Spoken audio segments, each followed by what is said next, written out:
इस न्यूज के प्रायोजक हैं Balaji academy, PSC coaching centre, पड़ाव चौक, मुंगेली। बारिश की शुरुआत के साथ ही जहरीले जीव जंतुओं का प्रकोप शुरू हो चुका है। आए दिन सांप व बिच्छू किसी न किसी को अपना शिकार बना रहे हैं, जिससे किसी की मृत्यु या घायल होने के मामले सामने आ रहे हैं।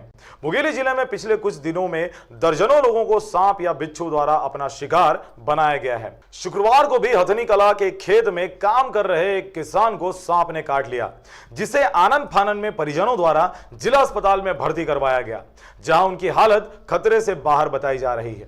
खेत गिरी सब है, धान नहीं मिला, पार के तीन निकले से तक सांप काट के सब जेगर रहा सब। तो जहरीला है कि न? अब बोल हमें पता नहीं जहरीले से अनजान हो। तो धान नहीं मिल गई इस पार तीन का सांप काटे हैं? जेदर रहा सब।